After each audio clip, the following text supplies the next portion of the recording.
Olá, bom dia. Esse é o primeiro vídeo comigo aparecendo aqui no canal Wild Cuts e o meu nome é Guilherme Raduan. E esse vídeo já está no título, né? Resposta ao fim da escala 6x1 do Jones Manuel. Eu queria deixar uma pergunta para o Jones Manuel. Possivelmente ele não vai ver esse vídeo, mas se ele chegar a ver, façam esse vídeo chegar no Jones. Se você está assistindo esse vídeo por causa do Jones, apareceu para você, você conhece o Jones, enfim, é seguidor do Jones, manda esse vídeo para ele, que eu tenho algumas perguntas para fazer para ele sobre o fim da escala 6x1. A primeira coisa que eu quero contar é a minha história, tá? Eu vou falar de mim, depois eu vou deixar meus questionamentos para vocês fazerem para o Jones. Primeira coisa, eu sou de São Paulo, capital. Eu tenho uma pequena fábrica de cosméticos, micro fábrica de cosméticos, para ser mais exato, né? Eu comecei sozinho no quintal da minha casa fazendo cosméticos artesanais para vender nos finais de semana, ali na região da Avenida Paulista, que a gente sabe que é fechada, tem um monte de gente, passa um monte de tribos, né, como a gente fala, gente de tudo quanto é tipo, gosto, classe social, enfim. Comecei fazendo perfumes, difusor, aroma de casa, né, produtos fáceis e rápidos de serem produzidos para vender ali aos finais de semana. E eu era meio...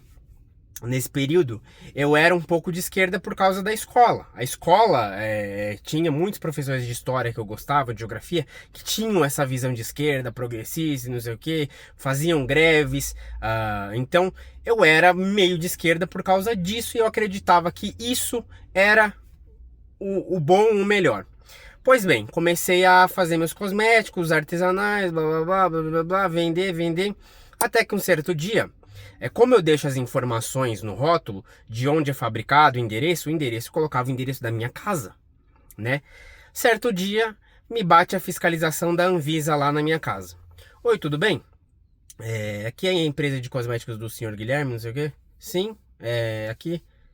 Ah, e quem é o senhor Guilherme? Sou eu. Pois bem, nós temos uma denúncia e nós queremos ver se... o senhor tem autorização para fabricar cosméticos. Aí eu falei, como assim autorização para fabricar cosméticos? Não, a gente veio ver se você tem autorização, tem espaço regulamentado, tudo certinho, se você tem funcionários, se você tem equipamento, maquinário, se é isolado o espaço para fazer um produto do outro para não dar contaminação. Eu falei, moça, é um trabalho artesanal, são poucas peças produzidas, né? Mais ou menos uma média de 1.000 peças no mês que eu vendo durante o mês mesmo, né? Ali na Avenida Paulista. Não, mas é que para essa quantidade já é uma quantidade industrial, senhor. Então a gente precisa avaliar o espaço. Pois bem, entraram, avaliaram e a conclusão disso falaram assim, ó, a partir de hoje o senhor não pode mais fabricar cosméticos artesanais aqui. O senhor vai ter que procurar ou uma empresa para terceirizar para o senhor, ou o senhor vai ter que montar a sua própria empresa. Primeiro perrengue foi aí já, tá? Pra quem acha que é um empreendedor gigante, é um empresário malvadão, primeiro perrengue foi aí já, me impedindo de trabalhar, tá? Pois bem, fui atrás de um galpão pequenininho, né? Tudo certinho, conversei com um advogado, um amigo meu, que espaço que eu precisava, onde que eu poderia, ele me explicou das zonas especiais de indústria, para montar indústria, comércio, perguntou o que era minha empresa, o que não era. Para vocês terem uma ideia, eu era MEI, eu tive que passar a ter CNPJ. Eu era MEI e precisei passar a ter CNPJ para ter o espaço para montar essa mini fábrica de cosméticos. Pois bem, achei o espaço, montei, organizei, fui atrás de todas as licenças regulatórias. E aí me veio a segunda coisa, na hora que eu tava tirando as licenças regulatórias, a Anvisa me veio com a segunda surpresa. Ah, agora o senhor tem um espaço, legal, mas o senhor já tem um responsável técnico? Eu, como assim? Não, é que precisa ter um químico, ou um farmacêutico, ou um biomédico, ou um enfermeiro que tenha especialização em cosméticas, né, que tenha pós-graduação em cosmética, ou química, ou farmácia, para ser o seu responsável técnico para assinar os produtos para você. Aí eu falei, você tá brincando? A mulher falou, não, senão a gente não vai te dar o alvará de licença para você começar a operar aqui, a fabricar aqui. Pois bem, fui atrás, perguntando para amigos se conhecia algum químico, consegui um acordo com um químico, né? Ele que assinou para mim no começo os produtos, né? Até eu me formar, hoje eu sou formado em biomedicina, hoje eu sou responsável técnico da minha empresa. Mas até pelo menos uns 3, 4 anos até eu me formar, né? Eu tive que pagar uma pessoa. E eu dei sorte de ter um amigo que fez pra mim por um preço ok, um preço que eu conseguia pagar. Porque ele chegou a me falar, ó, cara, se eu fosse cobrar isso pra outra pessoa, eu cobraria no mínimo uns 5, 6 mil pra ser responsável técnico da empresa. Mas como você é um conhecido, enfim, não sei o que, eu faço um preço mais justo pra você. Então, vocês viram, primeiro perrengue, a Anvisa foi lá e me proibiu de produzir na minha casa artesanalmente. Falou que não era artesanal mais, já era industrial. Então eu tinha que ir atrás de uma indústria. Fui atrás de um espaço para fazer industrial. Abri CNPJ, fiz tudo certinho. Na hora do passo final da Anvisa dar o ok, me falaram que eu precisava de um responsável técnico. Pois bem, fui atrás de um responsável técnico. Fui trabalhando sozinho e o responsável técnico lá, assinando os produtos, eu e ele, blá blá blá, não sei o que, não sei o que lá. Passou um tempo, nessa época, tá, gente, eu trabalhava 7x0, tá? O responsável técnico não, ele era 5x2, normal, né, segunda a sexta. E nos finais de semana, se eu precisasse de algo urgente, ele aparecia na empresa ou a gente marcava uma reunião online, né, pra resolver esses assuntos. Show? Show, deu pra entender. Eu era 7x0, tá? Eu ainda sou 7x0. Eu trabalho de domingo a domingo, tanto na produção, na pesquisa de matérias-primas, pesquisa de produtos, pesquisa de tendências, quanto na venda dos produtos. Então eu trabalho 7x0. E aí o negócio foi melhorando, foi crescendo, a gente falou, bom, dá pra contratar pelo menos uns 2, 3 funcionários pra ajudar a gente. Beleza, vamos contratar. Vamos contratar na 6x1. Porque antes de eu ter a minha empresa minha empresa, né? Minha fabriquinha de cosméticos, né? Antes de eu tentar empreender, eu trabalhava na 6x1, né? Eu trabalhei num hospital 6x1, né? Administrativo. E depois, na época da faculdade, quando eu comecei a fazer a faculdade para eu assinar como responsável técnico, eu também fui fazer estágio na 6x1, né? Era um laboratório, fui fazendo na 6x1. Pois bem, então é o modelo que eu conhecia e que eu achava ok, normal, tranquilo. 44 horas semanais, 6x1. Começamos com esses 3 funcionários na 6x1. Passado 2, 3 anos, o que aconteceu? Os funcionários começaram a reclamar. Que eu preciso de tempo para ficar com a família no sábado e no domingo, só um dia é ruim. E eu entendo, eu não sou malvadão, desumano. Então a gente conversou e falou, gente, ó, o que dá para fazer é, vamos fazer 5x2, segunda a sexta. Eu venho aqui no sábado e no domingo, como eu sempre vim. Continuo fazendo isso se precisar sozinho, né? E o que vai acontecer? Eu não vou diminuir as horas. Vão continuar sendo 44 horas semanais. Porque o meu custo da minha fábrica está baseado em 44 horas semanais. Esse é o meu custo para eu vender o produto ao preço que eu vendo hoje, é 44 horas semanais. O que vai acontecer? Essas horas do sábado a gente dilui na semana, ou seja, entra um pouquinho mais cedo e sai um pouquinho mais tarde, segunda a sexta. Tudo bem? Todo mundo falou, não, tudo bem. Se for para ficar sábado e domingo em casa, eu topo. Show de bola. Os funcionários concordaram, 44 horas semanais. Vamos lá, os camaradas estão prestando atenção na história, o Jones está prestando atenção na história, no que eu estou explicando? Então vamos lá. Próximo passo. Agora veio a novo decreto para acabar com a 6x1 e além de acabar com a 6x1, diminuir as horas máximas de trabalho semanal, ou seja, passar de 44 para 40 horas semanais. O que vai acontecer com o meu custo? Meu custo vai aumentar. Como assim o custo vai aumentar? Vamos lá. Para quem não entendeu ainda, vamos supor que vamos arredondar. Vamos supor que eu tenha um custo por semana da fábrica de 44 mil reais. Ou seja, minha fábrica para rodar por semana custa 44 mil reais. Tá? Custo. Água. O que é custo? Água, luz, funcionário, impostos, que a gente paga imposto, tá? Tudo que a gente compra, que a gente vende, tem imposto. Impostos, contador, eu tenho um contador terceirizado. Eu tenho um escritório de advocacia terceirizado que eu pago também, isso entra no custo. Tenho os encargos dos funcionários, FGTS, 13º, que sai do meu bolso, tá?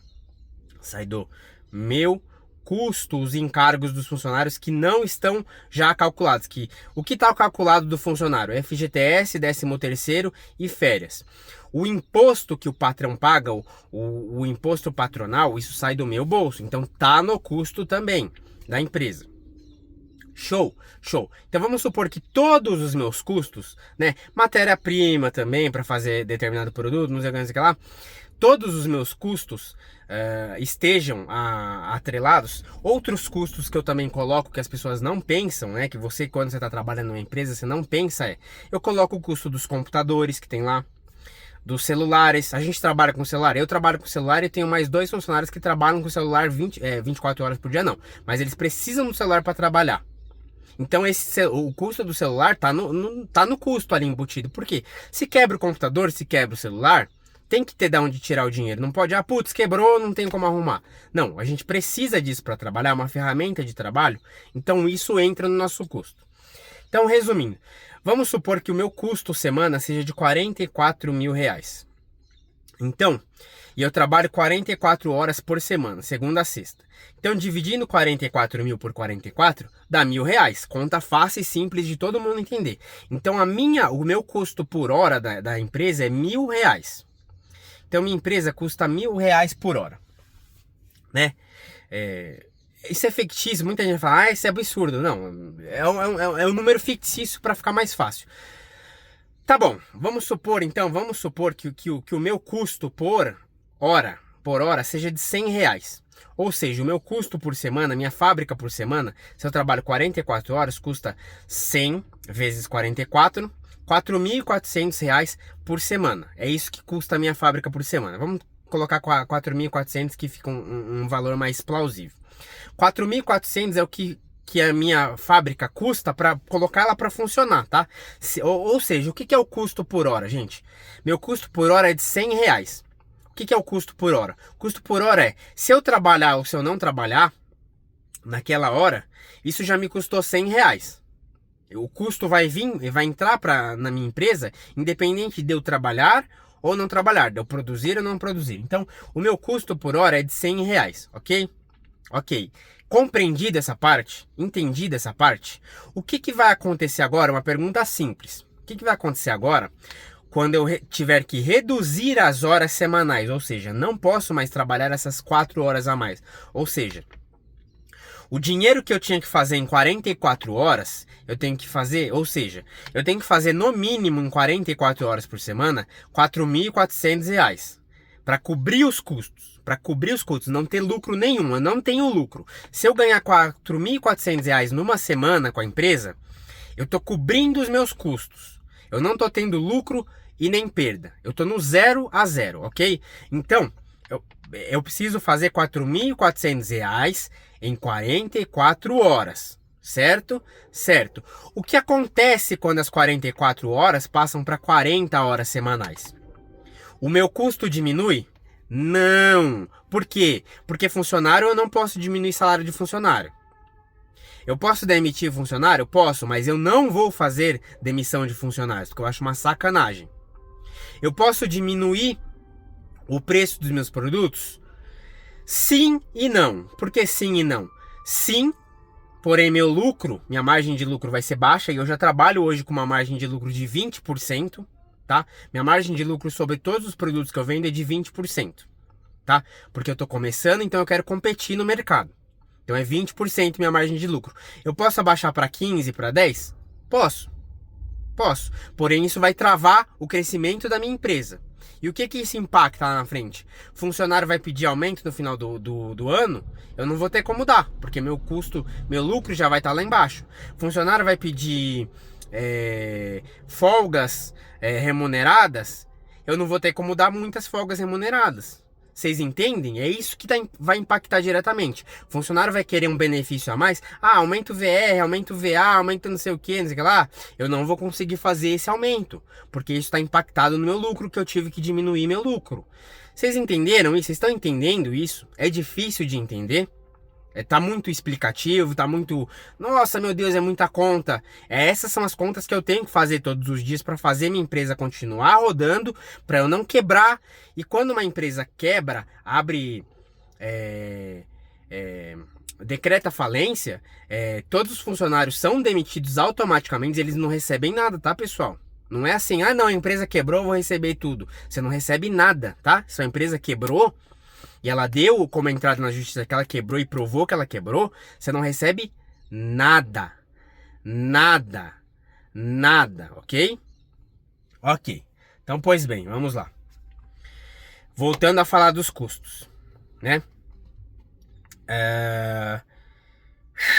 Voltando a falar dos custos. O que vai acontecer com o meu custo que hoje eu trabalho com uma margem de 44 horas semanais e passando para 40 horas semanais? Eu vou ter que fazer aqueles mesmos R$ 4.400 da semana em 4 horas a menos, em 40 horas. Ou seja, se a gente pegar e dividir 40... Eu tô com outro celular aqui para fazer a conta. Vou fazer a conta aqui rapidinho. Calculador. 4.400 dividido por 40. Ou seja, olha aqui.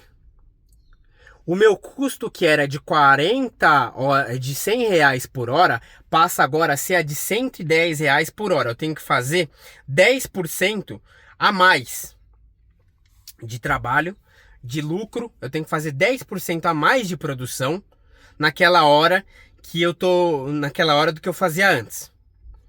Entenderam isso? Vocês entenderam isso? Essa é uma das alternativas.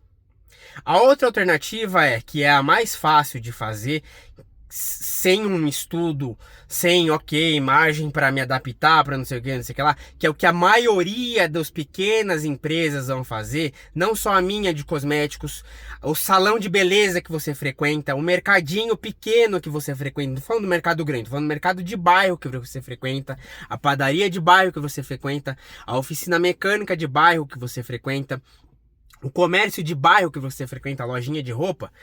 O que todo mundo vai fazer da noite pro dia, que é mais rápido, mais simples e não vai pegar tanta gente assim desprevenida, é aumentar o preço final dos produtos. Ou seja, vamos supor que eu tenho um produto que custe 100 reais, eu tenho um perfume da minha linha que custe 100 reais, eu vou ter que passar esse perfume para 110 reais, sem perder qualidade do produto e sem perder o tempo de produção ali que leva para produzir aquele produto. Então, básico, da noite pro dia, de 100 passa para 110. Isso com um produto meu, perfume. Agora imagina alimento no mercadinho do seu bairro, o salão de beleza do seu bairro, a clínica de estética do seu bairro, o mecânico do seu bairro, enfim, tudo que tem no seu bairro que é pequenininho. Imagina o que vai fazer, eles vão aumentar os preços. E o que vai acontecer? Você vai falar assim, aumentou o preço, eu vou em outro, mais barato. Isso. Você acabou de quebrar o cara do seu bairro. Você acabou de quebrar o pequeno e o microempresário. É basicamente isso que vai acontecer a médio e longo prazo. É basicamente isso que vai acontecer. Então você é contra o fim da 6x1, contra a redução da jornada? Não! Não sou contra. Eu sou contra o modelo populista que está sendo feito, a toque de caixa. Da noite pro dia, vamos ter que acabar ano eleitoral, vamos. Vem. Não, eu sou contra esse modelo rápido e populista, ok? Entenderam? Isso é algo que merece uma discussão ampla da sociedade e dos nossos governantes. Como que a gente vai fazer isso sem quebrar o pequeno, sem quebrar o menor? Vamos dar uma renúncia fiscal pro menor? Porque o Jones, Jones, não sei se você vai ver esse vídeo, você gosta muito de falar de renúncia fiscal do empresário, mas você sabe que a renúncia fiscal é só do grande, né? Você gosta de falar muito do empréstimo do banqueiro pro empresário, mas você sabe que o banqueiro só empresta e só faz com o com o grande, tá? Se eu, com a minha empresinha, for agora num banco, for pedir renúncia fiscal para qualquer deputado, para qualquer vereador amigo, eles vão olhar pra minha cara, vão dar risada e vão falar assim, quem é você? Não vão dar nem bola, ok? Isso está pegando o grande lá, o gigante, o empresário gigante, que consegue se sustentar sozinho, que para ele é 6x1, 4x2, 4x3, 1x0, para ele tanto faz, ele consegue, ele não vai quebrar. Ele não vai quebrar. Outra coisa que você não está pensando, Jones, quando você vai demitir um funcionário, você tem que pagar tudo para ele. certo? O grande consegue fazer isso. O grande demite, faz um acordo, no dia seguinte ele já pagou tudo que ele fez o acordo. E eu não consigo. Se eu demitir um funcionário que está comigo hoje para cortar custos e me adequar à escala, eu tenho que fazer um acordo com esse funcionário, eu tenho que ver como eu vou pagar esse funcionário. Porque assim, vamos supor, eu faço um acordo com um funcionário que eu tenho que pagar para ele R$ 500 por mês, durante um ano. Show! Show! Porém, são R$ 500 que eu vou estar dando para esse funcionário, sem ter esse funcionário trabalhando para mim. Entendeu? Entendeu como não é simples, não é uma discussão infantil, uma discussão do mundo da fantasia que eu acho que você vive, a galera que te segue, a galera que aposta em você acha que é? Vocês entenderam isso, pessoal que está assistindo e que vai mandar pro Jones? Podem comentar aqui o que vocês acham? Vocês entenderam que não é esse mundo das fantasias que vocês vivem? Conseguiram entender? Que passar esse projeto da noite pro dia, sem ter uma discussão ampla, sem sentar com realmente quem empreende no país, que não é o grande está pouco se lixando para isso. É o pequeno, sou eu, é o padeiro do bairro, o dono da lojinha de bijuteria do bairro, é o pequeno empresário que merece atenção nesse momento. Então, bom, se você gostou desse vídeo, curte, comenta e compartilha. Faça esse vídeo chegar, no Jones Manuel e em qualquer outro comunista ou até político de direita que está sendo a favor da escala 6x1 a toque de caixa da noite pro dia. Por gentileza, conto com o apoio de vocês. Valeu, falou e muito obrigado, rapaziada.